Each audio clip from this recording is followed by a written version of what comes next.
വളരെ അവിചാരിതമായാണ് international masters league ക്രിക്കറ്റിൽ ഇന്ത്യയും ഇംഗ്ലണ്ടും തമ്മിലുള്ള മത്സരം കാണുന്നത്. അതിനൊരു കാരണമുണ്ട്. ക്രിക്കറ്റിലെ ഇതിഹാസ താരം സച്ചിൻ ടെണ്ടുൽക്കറുടെ ബാറ്റിംഗ്. അതാണ് ആ മത്സരത്തിലേക്ക് എത്തിച്ചത്.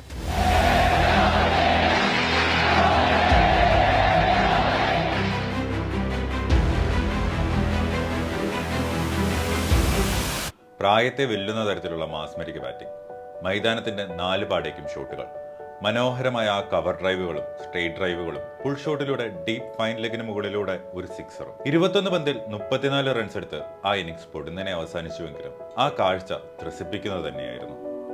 ഓർമ്മകൾ കാൽ നൂറ്റാണ്ടിലേറെ പുറകോട്ട് സഞ്ചരിച്ചു. കൃത്യമായി പറഞ്ഞാൽ 1998 ഏപ്രിൽ 22. ജീവിതത്തിൽ ഒരു കളി ആരാധകൻ ആ ദിവസം എങ്ങനെ മറക്കും? ക്രിക്കറ്റിനെ ജീവവായു പോലെ കൊണ്ടു നടന്ന ഒരു കാലം.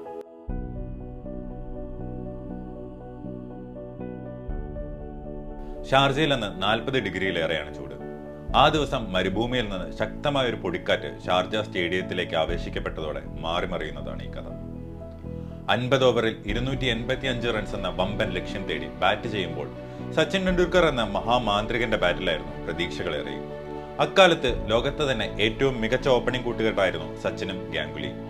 ഏറെ റിലാക്സ്ഡായാണ് അന്ന് വലിയ ലക്ഷ്യം മറികടക്കാനായി ഗാംഗുലിക്കൊപ്പം സച്ചിൻ ക്രീസിലെത്തിയത്. പിന്നീട് കണ്ടത് ചരിത്രം.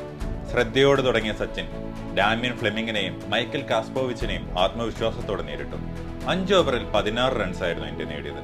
എന്നാൽ 6ാമത്തെ ഓവറിൽ കാസ്പ്രോവിച്ചിനെ ക്രീസിൽ നിന്ന് ചാടിയിറങ്ങി ലെഗ് സൈഡിൽ സിക്സറിന് പറത്തി.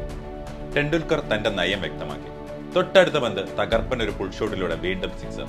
ഇടയ്ക്ക് ഗാംഗുലിയെ നഷ്ടമായെങ്കിലും സച്ചിൻ ക്രീസിൽ ഉറച്ചു തന്നെ നിന്നു.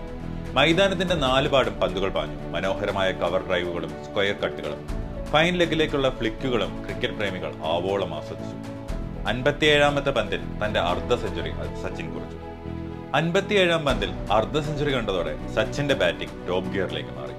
അതിനിടെയാണ് മത്സരം തടസ്സപ്പെടുത്തിയുള്ള പൊടിക്കാറ്റിന്റെ വരവ്.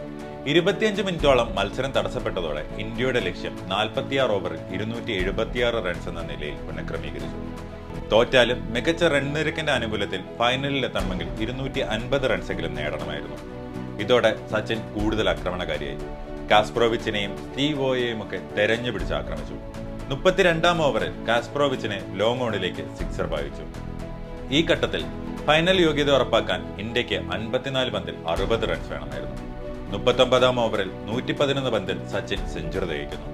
തൊട്ടു പിന്നാലെ ഓസീസ് ബോളർമാർക്ക് നേരെ സംഹാര താണ്ഡവമാടുന്ന സച്ചിനെയാണ് ഷാർജ ക്രിക്കറ്റ് സ്റ്റേഡിയം കണ്ടത്. സിക്സറുകളും ബൗണ്ടറികളുമായി മാസ്റ്റർ ബ്ലാസ്റ്റർ നിറഞ്ഞാടി. കാസ്പ്രോവിച്ചിന് പുറമെ ഫ്ലെമിങ്ങും സ്റ്റീവ് വോയുമെല്ലാം ആ ബാറ്റിന്റെ ചൂടർന്നു. ഒടുവിൽ 43ാം ഓവറിലെ 4ാം പന്തിൽ ടെണ്ടുൽക്കർ ഓടിയെടുത്ത 2 റൺസിൽ ഇന്ത്യ ഫൈനൽ ഉറപ്പാക്കി. ഈ നിമിഷം ഷാർജ സ്റ്റേഡിയത്തിലും ടിവിക്ക് മുന്നിലും ആകാംക്ഷയോടെ കാത്തിരുന്ന ഇന്ത്യൻ ആരാധകർ ഇളകിമറിഞ്ഞു. തൊട്ടടുത്ത പന്ത് എക്സ്ട്രാ കവറിലൂടെ വെടിയുണ്ട കണക്കെ ബൗണ്ടറിയിലേക്ക് വായിക്കുമ്പോൾ മൂക്കിൽ വിരൽ വെച്ച് സച്ചിനെ അത്ഭുതത്തോടെ നോക്കി നിൽക്കുകയായിരുന്നു ബൗളറായ ഡാമിയൻ ഫ്ലെമിംഗ്. അപ്പോൾ ഏകദിന ക്രിക്കറ്റിൽ അതുവരെയുള്ള തന്റെ ഏറ്റവും ഉയർന്ന വ്യക്തിഗത സ്കോറായ 143-ലെത്തിയിരുന്നു ടെണ്ടുൽക്കർ. ഇതോടെ ഗാലറിയിൽ നിന്നും ഒരു ആരാധകൻ സന്തോഷം പ്രകടിപ്പിക്കാനായി സച്ചിൻ അരികിലേക്ക് ഓടിയെത്തുന്നതും അയാളെ പിടികൂടാൻ സുരക്ഷാ ഉദ്യോഗസ്ഥർ പിന്നാലെ എത്തിയതുമൊക്കെ ഇന്നലെ പോലെ മനസ്സിലുണ്ട്. ഈ ഓവറിലെ അവസാന പന്തിൽ പുൾ ചെയ്യാൻ ശ്രമിച്ച ടെണ്ടുൽക്കർക്ക് പിഴച്ചു. കീപ്പർ ഗിൽക്രിസ്റ്റ് പന്ത് കൈകൾക്കുള്ളിൽ ഒതുക്കി. അപ്പീൽ ചെയ്തെങ്കിലും അമ്പയർ കൈ ഉയർത്താതെ സംശയം പ്രകടിപ്പിച്ചു. എന്നാൽ അമ്പയറുടെ തീരുമാനത്തിന് കാത്തു നിൽക്കാതെ ക്രിക്കറ്റ് മാന്യന്മാരുടെ കളിയാണെന്ന് ഒരിക്കൽ കൂടി പ്രഖ്യാപിച്ച് സച്ചിൻ ക്രീസ് വിട്ടു. 131 പന്തിൽ 143 റൺസ് നേടിയ സച്ചിന്റെ ബാറ്റിൽ നിന്നും 9 ഫോറും 5 സിക്സറും ഉൾപ്പെടുന്നതായിരുന്നു അന്നത്തെ മാസ്മരിക ഇന്നിംഗ്സ്. ഒരുപക്ഷെ ക്രിക്കറ്റ് ചരിത്രത്തിലെ ഏറ്റവും മഹത്തായ ഇന്നിംഗ്സുകളിൽ ഒന്നാണിതെന്ന് പറയാം. ഫൈനൽ യോഗ്യത ഉറപ്പാക്കിയെങ്കിലും മത്സരം ഇന്ത്യ 26 റൺസിന് തോറ്റു.